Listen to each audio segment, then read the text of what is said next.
नमस्कार स्टूडेंट्स। आज की अपनी हिंदी ऑनलाइन क्लास में सूर्यकांत त्रिपाठी निराला की कविता अभी न होगा मेरा अंत और मातृवंदना दोनों कविताओं के जो प्रश्न उत्तर हैं वो आज के वीडियो में हम देखेंगे। वस्तुनिष्ठ प्रश्न। पहला प्रश्न है, मृदुल वसंत जीवन के किस पड़ाव का प्रतीक है? मृदुल बसंत जीवन के किस पड़ाव का प्रतीक है? उत्तर होगा ख, यौवन यानी जवानी।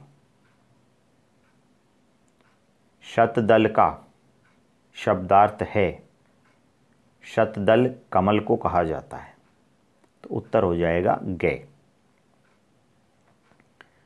अति लघुत्रात्मक प्रश्न। अभी न होगा मेरा अंत कविता में किस ऋतु के आगमन की बात कही गई है? तो कविता में वसंत ऋतु के आगमन की बात कही गई है। प्रश्न 4, हरे हरे ये पात पंक्ति में कौन सा अलंकार है? तो प्रयुक्त पंक्ति में अनुप्रास अलंकार भी है और पुनरुक्ति प्रकाश अलंकार भी है। देखिए स्टूडेंट्स, पुनरुक्ति प्रकाश अलंकार वहाँ होता है जहाँ पर कोई शब्द दो या दो से ज़्यादा बार आए और हर बार उसका अर्थ समान हो, वहाँ पर पुनरुक्ति होता है।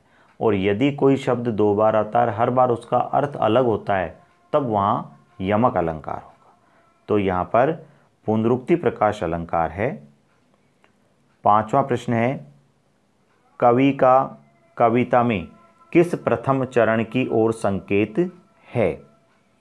तो कवि का कविता में जीवन के प्रथम चरण यानी किशोरावस्था या युवावस्था की ओर संकेत किया गया है। प्रश्न संख्या 6, फेरूंगा निद्रित कलियों पर पंक्ति में निद्रित कलियों का क्या आशय है? कवि ने निद्रित कलियां उन आलस्य में डूबे व्यक्तियों को कहा है जिनमें सुगंध रूपी गुण छिपे हैं। कवि उन्हें जागरूक और सक्रिय बनाएगा या बनाना चाहता है। तो कविता में कवि ने कहा था कि फेरूंगा निद्रित कलियों पर। कवि कहता है कि अभी तो मुझे बहुत काम करने हैं। जो लोग काम नहीं करते हैं, जो लोग आलस्य में निराशा में डूबे हुए हैं, अभी तो मुझे उनको काम करने के लिए प्रेरित करना है। और जो लोग आलस्य में डूबे हुए हैं वो अपने गुणों से अपरिचित हैं, इसलिए मुझे उनको उनके गुणों से परिचित करवाना है। प्रश्न 7, मातृवंदना में कवि ने माँ संबोधन किसके लिए किया है? कवि ने कविता में माँ संबोधन मातृभूमि भारत के लिए किया है। प्रश्न संख्या 8, कविता अभी न होगा मेरा अंत के अनुसार वसंत आगमन पर प्रकृति में कौन कौन से परिवर्तन परिलक्षित होते हैं या दिखाई देते हैं? प्रश्न है कि अभी न होगा मेरा अंत कविता में वसंत ऋतु के आगमन पर प्रकृति में कौन कौन से चेंजेज, कौन कौन से परिवर्तन दिखाई देते हैं? वसंत ऋतु आने पर चारों ओर सुंदर प्राकृतिक दृश्य दिखाई देने लगते हैं। वृक्षों में हरे हरे पत्ते लग जाते हैं, डालियों पर कोमल कलियां दिखाई देने लगती है। प्रातःकाल के समय सूर्य की किरणों के कोमल स्पर्श से कलियां खिलकर फूल बनने लगती है। सूर्य उदय के मनोहारी दृश्य प्रकट होने लगते हैं। हाँ तो स्टूडेंट्स, प्रश्न 8 है कि अभी न होगा मेरा अंत कविता में वसंत आगमन पर, वसंत ऋतु के आगमन होने पर प्रकृति में कौन कौन से परिवर्तन परिलक्षित यानी दिखाई देते हैं? तो हम सभी जानते हैं कि वसंत को ऋतुराज कहा जाता है, सभी ऋतुओं का राजा कहा जाता है। क्यों कहा जाता है? क्योंकि ये ऋतु सब ऋतुओं से अलग है। इस ऋतु में प्रकृति अपना श्रृंगार करती है और प्रकृति में चारों ओर सुंदर प्राकृतिक दृश्य दिखाई देते हैं।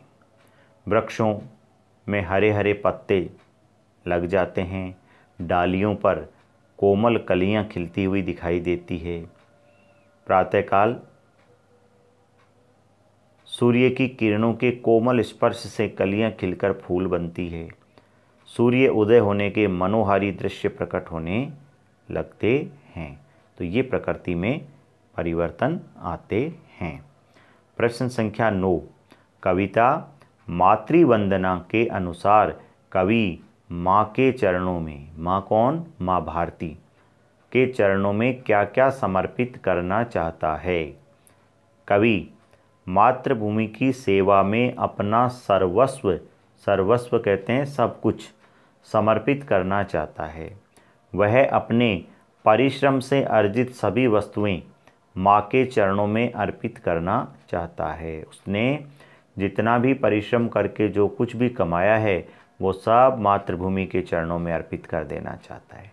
सारी विघ्न बाधाएं संकटों को झेलते हुए और कष्ट सहन करते हुए भी वह सारे जीवन में श्रम के स्वेद से सिंचित, स्वेद कहते हैं पसीने को, पवित्र कमाई माँ पर न्योछावर करना चाहता है। उसने अपने जीवन में मेहनत करके जो कुछ भी कमाया है वो सब मातृभूमि के चरणों में अर्पित कर देना चाहता है।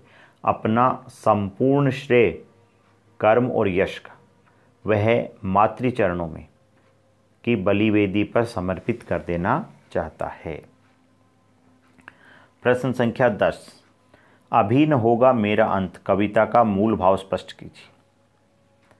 अभी न होगा मेरा अंत कविता कवि निराला के जीवन दर्शन पर प्रकाश डालती है। कवि इस रचना द्वारा संदेश देना चाहता है कि मनुष्य को आत्मविश्वास और उत्साह के साथ जीवन बिताना चाहिए।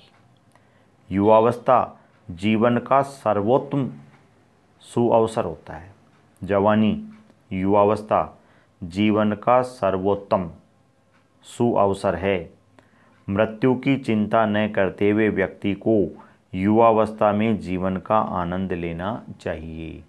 युवावस्था को जीवन का सर्वोत्तम सुअवसर क्यों कहा गया है? क्योंकि इस समय व्यक्ति में उत्साह अपने चरम पर होता है और उसी उत्साह से वो बहुत सारे काम कर सकता है।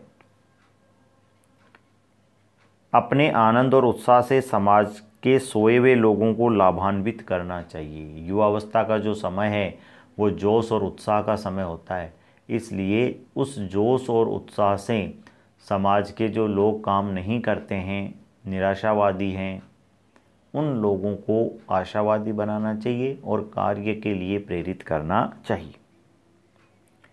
कवि अंत की उपेक्षा करते हुए जीवन के आरंभ को महत्व देना चाहता है। अंत, मृत्यु, कवि कहता है मृत्यु सब कुछ नहीं है, जीवन ही सब कुछ है, इस जीवन में ही सब कुछ कर लीजिए।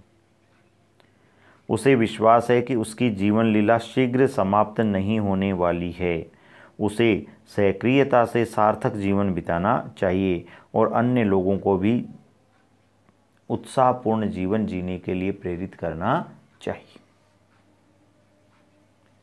मातृवंदना कविता का केंद्रीय भाव अपने शब्दों में लिखिए। देखिए स्टूडेंट्स, एक प्रश्न आता है जिसके अंतर्गत केंद्रीय भाव, सारांश, मूल भाव, संदेश, ये सब एक ही चीज़ है।